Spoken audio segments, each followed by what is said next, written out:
It's just in time for another eBay unboxing where I try to find antiques for pennies on the dollar. Oh, cool. All right. So like I said, pennies on the dollar. Since I'm a low budget girl. Not I'm cheap. I'm not cheap at all. Trust me, if I had the money, I'd spend it all day. All right, so I saw this cameo brooch. Now, I'm not usually a big fan of these type of brooches. Brooch. I call it brooch because it's spelled that way. I don't see an A in it, but I hear people calling them brooches. Whatever, who cares? All right, so I don't really like these scenic ones. They also call these Rebecca at the Well. But generally, Rebecca at the Well is a biblical scene with a lady with a jug of water. But these are scenic ones. And they usually show castles, mountains, and these little bridges, and these little huts and houses and cottages. And generally, this was a water house. They used to have water mills where you used to get fresh spring water, so a spring mill. And what I really like about this is it was only 25 doll hairs. And I can't afford generally over maybe 40 or 50 bucks for a cameo brooch. And I like the antique ones. I do not like, now I'm not kidding you, I do not like the ones that are probably from the 60s, the 50s, even the 40s or newer. No, I want antique. I want at least 80 years old or older. I don't respect anything that was mass produced at all. I don't like anything mass produced. Now, by the way, do you like my nails? I never polish them. And I polished them with clear nail polish and they turned amber. They actually turned amber. I couldn't believe it. I was like, what happened? I don't know. It's an anomaly. My nails actually self-painted themselves. I like it. It's almost like a Baltic amber meets topaz. All right, back to the brooch.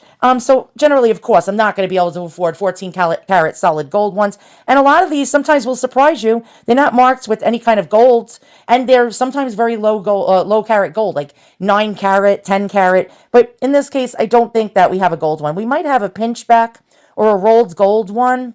No, not rolled gold, the pretzels. And you can generally tell, you can see little seams sometimes that the gold was rolled over a base metal. And I think that's cool. What's great about this also is that it actually doubles as a pendant. It has a little swivel. And how old is this? Well, look at the pin. Let's look at our clues. We have to always look at our clues. The pin juts out past the frame. That's telling me it's Victorian, maybe 1880s, 1890s, 1898. But I don't think it's an 1870s one. I could be wrong, but we have a round hinge. And I was doing some investigating, and there's this YouTuber that does vintage and antique jewelry, and he knows his stuff. He's been collecting for over like 30-something years, maybe even longer, and he shows Victorian jewelry all the time, and I see round hinges. He'll say, like, this was made in 1850s or the Georgian era, and there'll be a round hinge. Now, he also mentions that a lot of times the little pieces of the brooches were actually exchanged when they break. They break, they bust. Think about it. It's been worn so many times that they sometimes solder a new one on. But this is a sea catch, and that's a short telltale that this is Victorian without the rollover. Now, rollovers, I've seen them as early as on pieces as 1890. So just because it has a rollover and earlier doesn't mean that it's a newer cameo. Although they mass-produced the safety catch sometime in the early 20th century up until today. All right, so we know this is old. At least I'm going to go with 1890s, possibly earlier. And I'm going to show you the scene, which I think is cool. And what I like, a way to tell if you have a real antique cameo or cameo is you can, here's the clues. All right, generally a fake one would be completely flat, like on a disc, like a piece of flat plastic, resin, celluloid, or glass. But you see this has almost like a little pimple, like a bump. It's like a speed bump, zoop, like a hill. You're going to go skiing down the hill. And I like that. Look at that. It's like zoop, right down the center. That's a high relief. Well, it's a high raised cameo. High relief could be something that's deeply, deeply engraved and carved. But this isn't one of your better cameos. This isn't a $2,000 Victorian cameo. It's a good one, but it's not fair. And fair would be worse. And it's not the best, but it's good. And what I like about it, I don't know if you can notice, but you're going to see, look at that. It has another cottage engraved into the shell right there. And it has another cottage, a side view of a cottage with a thatched roof right there. If you look closer, you'll see like other little parts of the scene that you wouldn't have noticed if you just look at it from far away. I also like the little picket fence and the tree. I love trees. I'm a tree connoisseur. If anyone even comes near a tree in my area, I flip out. If they come with a chainsaw, oh, hell to the no. Now, I'm not one of those environmentalists, but I don't like trees being cut down. So when I see trees, I get happy. Happy little trees like Bob Ross. We have also You can see the shell shows more foliage. And I love that. And what I love is her Victorian dress. I'm trying to keep my hand still. Look at that. She's got the poof. She's got the bell poof bottom of part of her dress. Generally, you'll never see features, facial features on these type of cameos. It's very rare if you even see an eye. I don't know. Can we even see an eye on this? No, but her hair looks like it's in some kind of a updo bun. I don't know exactly the precise date for this. I'm not an expert, but again, if you want to see if you have a real cameo and it's not a fake or a plastic celluloid one, check the curve. You can see this has a curve on the inside too. It's not flat backed. Sometimes if you look carefully enough under the light, you'll see an artist squiggle, like a signature. And on a better cameo, you would actually be hitting top dollar if you had a cameo that was carved by a highly sought after artist. Unfortunately, this isn't one of those. Now, what I like to do is, I don't know if you can see on this frame, the side of this frame, but we got some verdigris. And verdigris is metal cancer. And I'm not, making fun of cancer or taking light of cancer. My mom died of stage 4 cancer. I don't like cancer. Okay. But this is a cancer to any kind of antique or vintage metal. You want to get it off there. So what I am going to do is take a little Simichrome polish and an ultrasonic toothbrush. Yes, one of those little, I'll show you. It's like one of those cheap battery operated jammies. Let me go ahead and, I'm leaning over to get it. One of these jammies by Colgate. Yeah, it's like one of those $4.99 or $5.99 ultrasonic toothbrushes. I'm going to get dish soap, Dawn dish soap, and do very gentle cleaning of the shell. When I'm done, I'm going to completely dry it, pat it to dry. And then what I'm going to do is oil the shell. You always want to oil your shell, especially try to use mineral oil that is food grade mineral oil, front and back. Let it soak in. After it soaks in, then buff it gently, because they crack. Over the age, these dry out and they crack.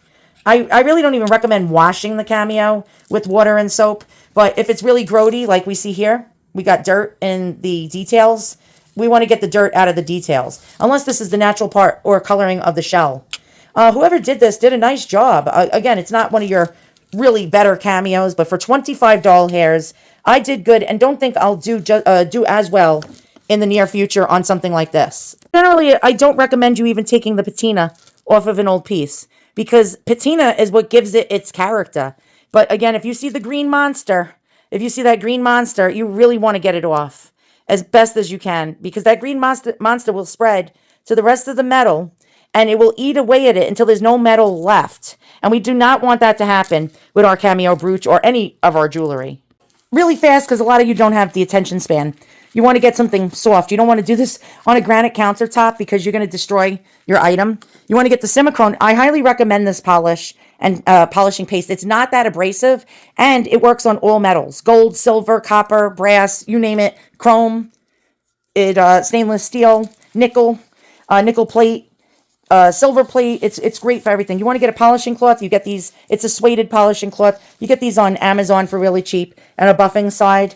And you just want to put a little bit. You don't want to impregnate the cloth with too much, because the cloth already comes with polish, apparently, already in it. But it's not very good. So you're just going to put this pink stuff, a tiny, like we're talking a tiny, tiny piece, a tiny bit, a tiny droplet. Here we go.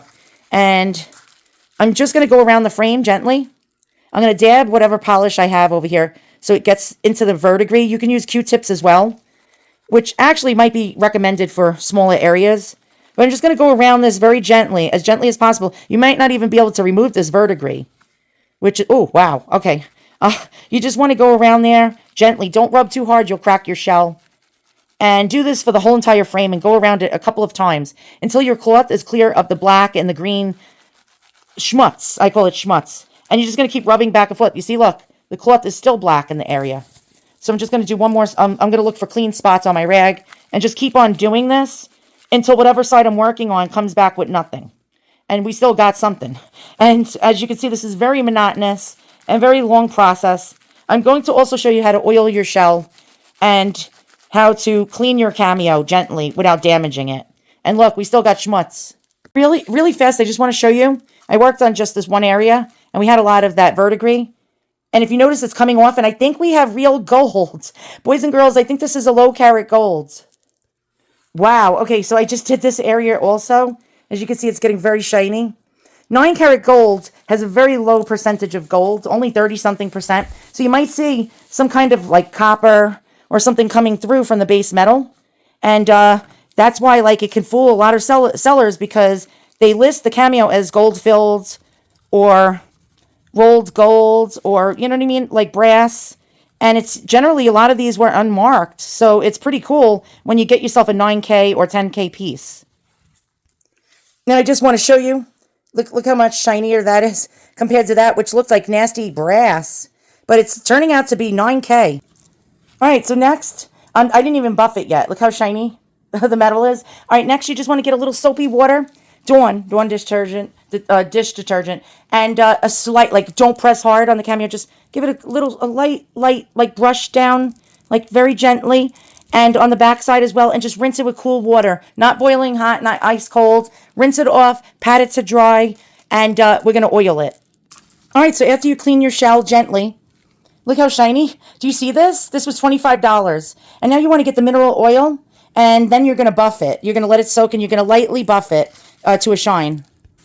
So you're going to put your food grade mineral oil. You can buy it on Amazon in a spray bottle, and put it on a Q-tip, and just lightly go over the shell. It's going to be very saturated at first, and then it's going to soak. It's going to soak into the shell, which you need this to happen, because this is going to dry out and crack.